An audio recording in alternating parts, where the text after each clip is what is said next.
يا أيها الذين آمنوا أطيعوا الله وأطيعوا الرسول ولا تبطلوا أعمالكم.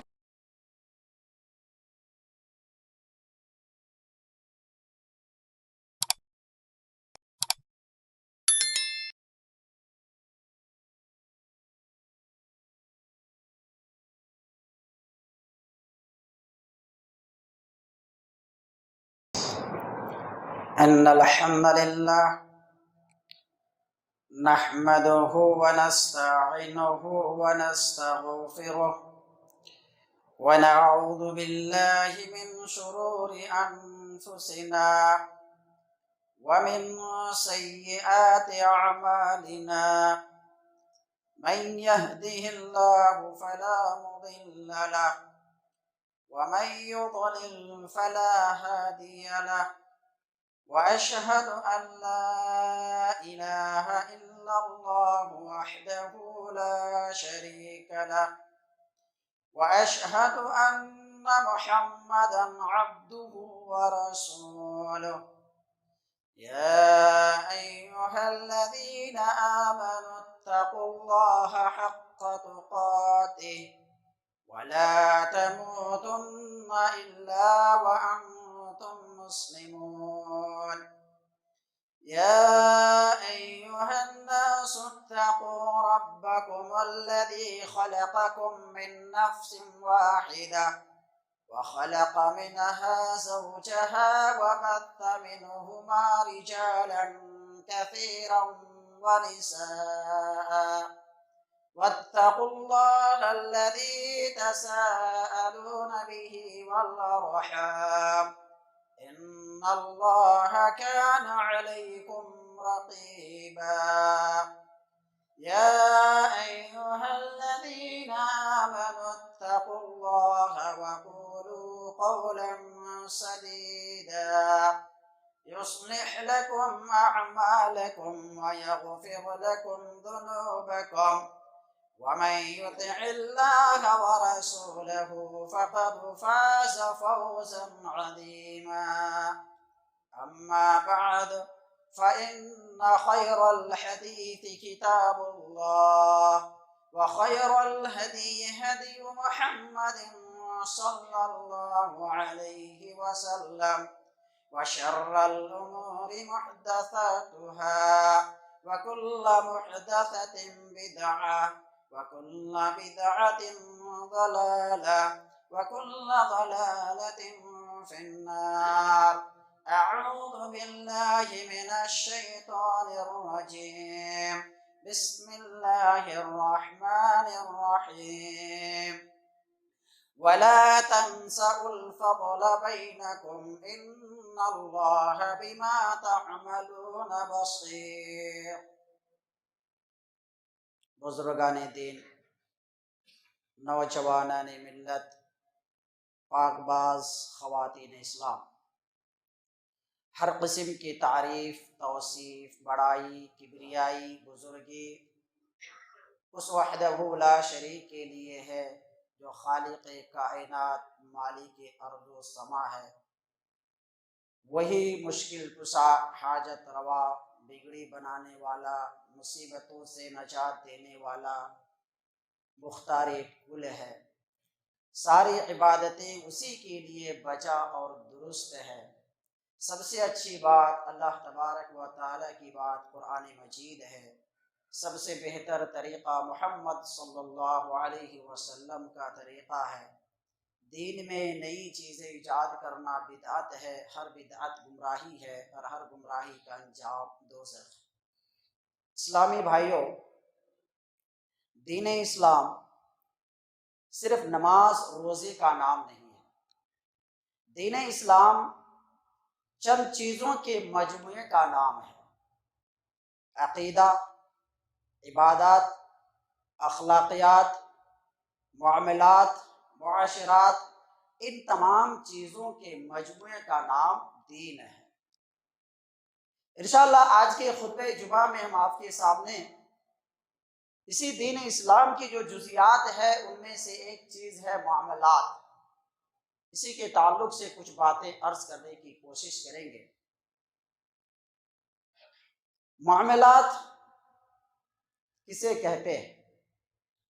معاملات کہتے ہیں لین دین، خرید و فروخت، قرض کسی کو ہم نے دیا، کسی سے ہم نے لیا، کوئی امانت ہمارے پاس جمع کی، ہم نے کسی کے پاس جمع کیا، ان تمام چیزوں کے مجموعے کا نام مختصراً اس کو معاملات کہا جاتا ہے۔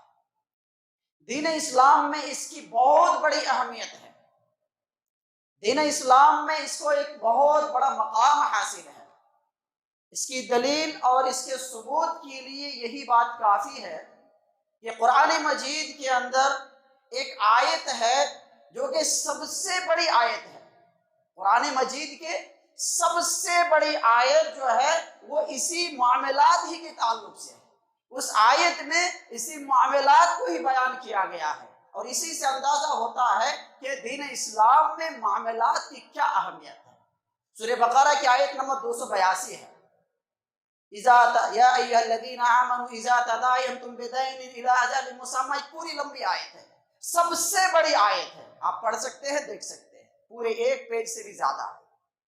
اس میں کیا بیان ہوا ہے؟ اس میں صرف اور صرف معاملات کا ہی ذکر ہوا ہے۔ اسی سے آپ اندازہ لگا سکتے ہیں کہ دین اسلام میں اس معاملات کی کیا اہمیت ہے۔ معاملات کی خصوصیات، ایک اچھے انسان کی پہچان کرنا ہو، ایک تقوی پرہیزگار انسان کے بارے میں اگر جانچنا ہو، معلومات حاصل کرنا ہو، تو اس کی اچھائی، اس کی تقوی پرہیزگاری اسی معاملات ہی کے ذریعے سے معلوم ہو سکتی ہے۔ لوگ آج غلطی کر جاتے ہیں، دھوکہ کھا جاتے ہیں۔ کسی کے بارے میں اگر کچھ اچھا جاننا ہو، کچھ معلومات کرنا ہو، تو مسجد کو آتے ہیں اور دیکھتے ہیں کہ وہ آدمی صف اول کا مصلی ہے، صف اول کا نمازی ہے، تو آنکھ بند کر کے بھروسہ کر کے بیٹھ جاتے ہیں کہ ارے یہ تو پکا سچا نمازی ہے، مصلی ہے، بڑا دیندار ہے، تقوی پرہیزگار ہے۔ نہیں، یہ اس کی پہچان نہیں ہے۔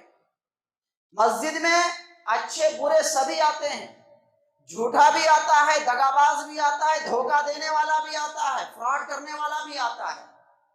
مسجد میں امانت میں خیانت کرنے والا بھی آتا ہے، امانت دار بھی آتا ہے، اور جس کو جہاں ملتی ہے وہاں وہ نماز پڑھ کر کے جاتے ہیں۔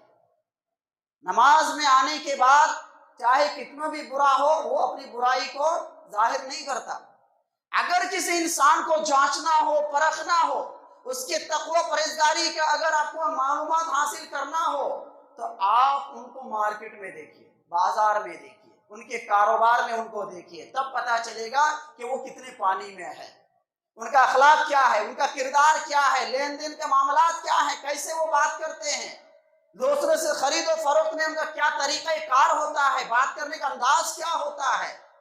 کسی سے پوچھئے جس نے اس کے ساتھ کبھی لین دین کیا ہو کہ یہ آدمی کیسا ہے، تب آپ کو پتا چلے گا کہ یہ آدمی کیسا ہے۔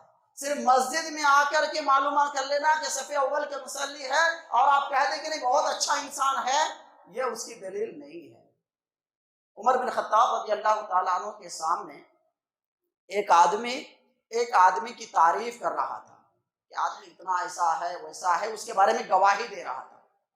عمر بن خطاب رضی اللہ تعالیٰ عنہ نے اس شخص سے پوچھا، کیا تم اس کا پڑوسی ہو؟ کہا کہ نہیں، میں اس کا پڑوسی نہیں ہوں۔ کیا کبھی اس کے ساتھ تم سفر کیے ہو؟ کہا جی نہیں، میں نے سفر بھی نہیں کیا۔ کیا کبھی اس کے ساتھ تم نے لین دین کیا ہے؟ کہا کہ نہیں، لین دین بھی نہیں کیا ہے۔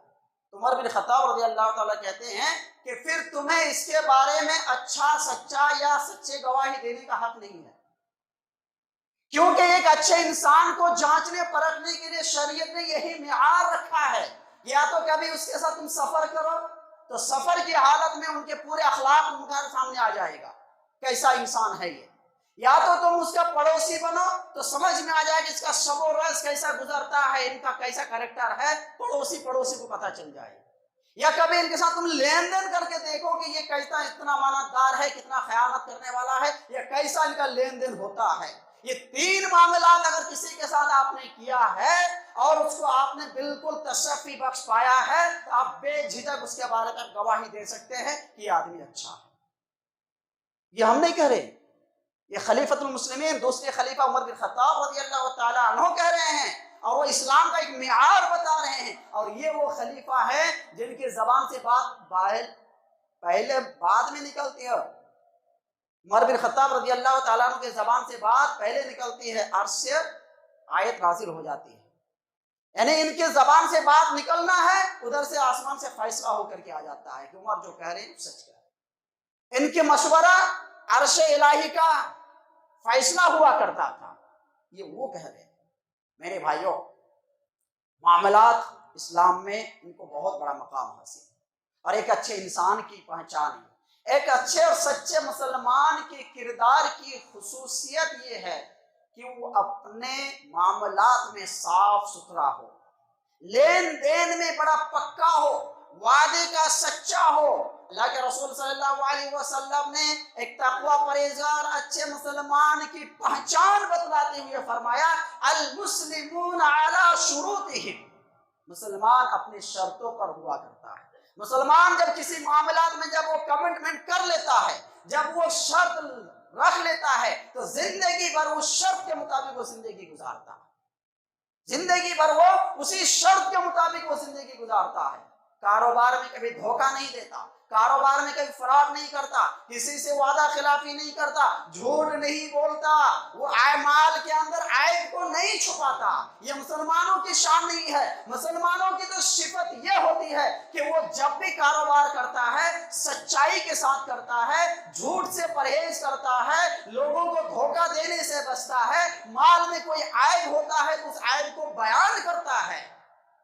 اللہ کے رسول صلی اللہ علیہ وسلم مدینے کے مارکیٹ میں کبھی گشت کر رہے تھے، گشت کرتے ہوئے ایک آدمی کے، ایک تاجر کے گلے کے ڈھیر میں گئے، اور اللہ کے رسول صلی اللہ علیہ وسلم نے ہاتھ ڈال دیا۔ ہاتھ ڈالا تو اندر بھیگا ہوا غلہ نکلا، گیہوں جو بھی غلہ بیچ رہے ہوں، اندر سے ہاتھ نکالا تو بھیگا تھا، اوپر سے پورا سوکھا ہوا تھا۔ اللہ کے رسول صلی اللہ علیہ وسلم نے اس شخص سے پوچھا یہ کیا ہے؟ کہ اللہ کے رسول معاملہ بالکل صاف ہے، غلہ بالکل صاف ستھرا ہے، کوئی خراب نہیں ہے، اس کے اندر کوئی عیب نہیں ہے، فرق صرف اتنا ہے کہ بارش کی وجہ سے غلہ بھیگ گیا تھا، اور بھیگا ہوا غلہ کوئی جلدی سے خریدے گا نہیں، اس لیے میں نے اس کو اندر رکھ دیا اور اوپر سوکھا غلہ رکھ دیا، دیکھنے والے دیکھ کر کے سوکھا سمجھ کر کے خرید لے گا، بوری میں بھر کے لے کے چلا جائے گا۔ اللہ کے رسول صلی اللہ علیہ وسلم نے کہا ہذا غش، یہ دھوکہ ہے۔ پھر آگے فرمان غش فلیس منا، جو دھوکہ دے وہ ہم میں سے نہیں ہے۔ تو ایک اچھے مسلمان کی خصوصیت، کردار کی خصوصیت یہ ہوتی ہے کہ معاملات میں بالکل صاف ستھرا ہوتا ہے، پکا اور سچا ہوتا ہے، کسی سے وعدہ کرتا ہے تو وعدے کا وہ پکا ہوتا ہے۔ وہیں پر اگر معاملات میں بگاڑ آ جائے، معاملات میں اگر خرابی آ جائے تو وہ منافق کے درجے میں چلا جاتا ہے۔ وہ مشہور حدیث بارہا ہم سنتے ہیں، آپ ہزاروں بار سنے ہوں گے اپنی زندگی میں، کہ منافق کی علامت 3 ہے۔ اللہ کے رسول صلی اللہ علیہ وسلم نے فرمایا آیت المنافق ثلاث، منافق کی علامت 3 ہے، منافق کی نشانیاں 3 ہے۔ اذا حدث کذب، جب بات کرے تو جھوٹ بولے، وَإِذَا وَعَدَ أَخْلَفَ، جب وہ وعدہ کرے تو وعدہ خلافی کر جائے، وَإِذَا اؤْتُمِنَ خَانَ، اور جب اس کے پاس کوئی امانت رکھے تو خیانت کر جائے۔ اب ذرا دیکھیں، اس میں کسی عبادت کا ذکر نہیں ہے، اس میں کسی عقیدے کا مسئلہ نہیں بیان ہوا ہے، اس میں صرف بیان ہوا ہے کہ معاملات کا ہی ہے۔ اس حدیث کے اندر پورے کے پورے معاملات ہیں۔ ایک مومن منافق کب ہوتا ہے؟ جب اس کے اندر یہ خرابیاں آ جاتی ہیں، معاملات کرتے وقت جب لوگوں کو دھوکہ دینا شروع کر دیتا ہے، جب جھوٹ بولنا شروع کر دیتا ہے، جب وہ مال کے اندر عیب چھپا کر کے وہ جب مال بیچنا شروع کر دیتا ہے، تو اس کے اندر نفاق کی صفت آ جاتی ہے۔ ایمان کی جگہ نفاق کب لیتا ہے؟ جب یہ خرابیاں ان کے اندر آتی ہیں تب وہ نفاق کے اندر چلا جاتا ہے۔ میرے بھائی، معاملات میں اگر پکا اور سچا ہو، معاملات اگر صاف ستھرا ہو، تو اس انسان کے اوپر اللہ کی خاص رحمتوں کی بارش ہوتی ہے۔ اور یاد نہ رکھے کہ صرف نماز روزے کے ذریعے سے وہ جنت حاصل کر سکتا ہے، نہیں، نمازی بننا ہے، اس میں کوئی دو رائے نہیں ہے۔ عقیدے کے بعد، توحید کے بعد اول فریضہ نماز ہے، لیکن یہ اللہ کا حق ہے۔ یہ اللہ کا حق ہے. نمازی بننا، روزے کا پابند ہونا، زکوٰۃ و صدقات و خیرات کا پابند ہونا، حج عمرے کرنا اور دیگر عبادتوں کا انجام دینا، ان کا وہ ہونا چاہیے، 1000 بار ہونا چاہیے. لیکن اس کے ساتھ ساتھ معاملات کا بھی پکا اور سچا ہونا چاہیے. نہیں تو ان کی عبادتیں کٹ گھرے میں آ سکتی ہیں، ان کی عبادتوں میں سوالیہ نشان لگ سکتا ہے.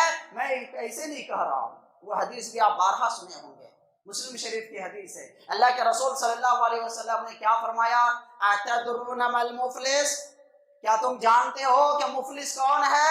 صحابہ کرام نے کہا المفلس فینا من لا درہم لہ ولا متاع. اللہ کے رسول صلی اللہ علیہ وسلم ہم اسے مفلس سمجھتے ہیں، ہم اسے مفلس جانتے ہیں جن کے پاس مال و دولت نہیں، جن کے پاس روپے پیسے نہیں، جن کے پاس دینار و درہم نہیں، اس کو ہم مفلس مانتے ہیں. کنگال اسی کو کہتے ہیں، محتاج اسی کو کہتے ہیں. اللہ کے رسول صلی اللہ علیہ وسلم فرماتے ہیں ان امتی یأتی یوم القیامت بصلاة وصیام وزکاة ویأتی قد شتم ھذا واکل مال ھذا وسفک دم ھذا وقذف ھذا فیؤت من حسناته الی آخر الحدیث. حدیث میں کیا فرمایا؟ اللہ کے رسول صلی اللہ علیہ وسلم نے فرمایا میری امت کا وہ آدمی مفلس ہوگا کہ میری امت کا ایک آدمی کل قیامت کے دن اس حال میں آئے گا، نماز، روزہ، صدقات و خیرات، زکوٰۃ، ان تمام عبادات کو انجام دے کر کے نیکیوں کا انبار لے کر کے آئے گا، نیکیوں کا ایک ڈھیر لے کر کے آئے گا، نیکیوں کا پہاڑ لے کر کے آئے گا. لیکن وہیں پر اس کے ساتھ یہ بھی ہوگا کہ وہ قد شتم ھذا، کسی کو گالی دی ہوگی، وہ اکل مال ھذا، یہ معاملات کے تعلق سے، وہ اکل مال ھذا، کسی کا مال ناجائز طریقے سے وہ کھایا ہوگا، کسی کا مال ناجائز طریقے سے کھایا ہوگا. اور پورا اور بھی ہے، کسی کے اوپر بہتان لگایا ہوگا، کسی کا خون بہایا ہوگا، کسی کو ناحق مارا ہوگا، یہ ساری چیزیں. تب اس کے بعد ایک لمبی فہرست اس کی بھی ہوگی، جس کے ساتھ اس نے فراڈ کیا، جس کو انہوں نے دھوکہ دیا، کسی کا مال غصب کیا، کسی کا مال دھوکے سے کھایا، کسی کے ساتھ دغا بازی کی، دھوکہ دھڑی سے کام کیا، یہ سب آئیں گے اللہ کے سامنے، مقدمہ دائر کرے گا. اللہ تبارک و تعالیٰ کہے گا ان کے نیکیوں کو اٹھا کر کے ان کے نامہ اعمال میں ڈال دو، ٹرانسفر کر دو. آج ایزی ہے نا، دیکھ رہے ہیں نا، کسی کے اکاؤنٹ میں روپیہ ہے، یہاں اکاؤنٹ میں آ جاتا ہے 1 منٹ میں، نہ روپیہ ہاتھ میں لگتا ہے نہ کچھ ہوتا ہے. نیکیاں بھی ایسے ٹرانسفر ہوتے جائیں گے، ہوتے جائیں گے، ہوتے جائیں گے. ابھی نیکیاں ختم، وہ پہاڑ کے برابر نیکیاں لے کر کے آیا تھا، نیکیاں پوری ختم. ابھی بھی لوگ لائن لگے ہوئے ہیں. کہے گا بھائی کام کرو، ان کے گناہ اٹھا کر کے ان کے سر پہ ڈال دو، پھر ہوگا کیا؟ ثم طرح فی النار. اب اس کے بعد نیکی نہیں ہے تو کہاں جائے گا؟ وہ نیکی نہیں ہے تو کہاں جائے گا؟ جہنم میں چلا گیا. تو یہ نماز، یہ روزے، یہ حج، یہ زکوٰۃ، یہ صدقات، یہ خیرات، یہ سب عبادت کر کے جو انہوں نے نیکیاں کمایا تھا، کچھ کام آیا اس کو؟ معاملات برابر نہیں تو عبادت کام آیا؟ لیکن معاملات اگر برابر رہے تو عبادت بھی کام آئے گی اس کی. ان کے درجات بلند ہوں گے، درجات بلند ہوں گے. اللہ کے رسول صلی اللہ علیہ وسلم نے فرمایا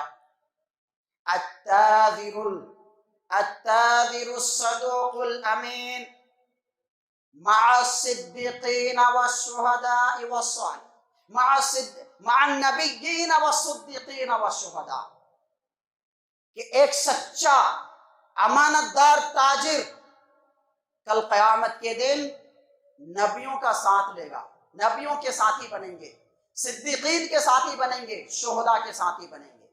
تجارت کے ذریعے سے روپیہ کما رہا ہے، بیلنس جمع کر رہا ہے، بلڈنگیں بنا رہا ہے، عیش کی زندگی گزار رہا ہے. لیکن اسی تجارت میں اگر انہوں نے سچائی کا اختیار کیا ہے، جھوٹ نہیں بولا ہے، ڈپلیکیٹ مال نہیں بیچا، اوریجنل مال بول کر کے 2 نمبر مال نہیں بیچا، عیب دار مال کو انہوں نے اچھا بول کر کے دھوکے میں رکھ کر کے نہیں بیچا، جھوٹ نہیں بولا، جھوٹی قسمیں نہیں کھایا، یہ ساری چیزوں سے پرہیز کرتے ہوئے ایمانداری کے ساتھ، سچائی کے ساتھ انہوں نے تجارت کی، تو اس کا یہ بینیفٹ، اس کو فائدہ یہ ہوگا کہ اللہ تبارک و تعالیٰ ان کو نبیوں کے، صدیقین کے، شہداء کے ساتھ میں جنت میں مقام عطا کرے گا.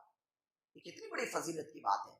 لیکن وہیں پر اگر کاروبار میں، معاملات میں اگر دغا بازی، دھوکہ دھڑی کرنے والا ہے، ان التجار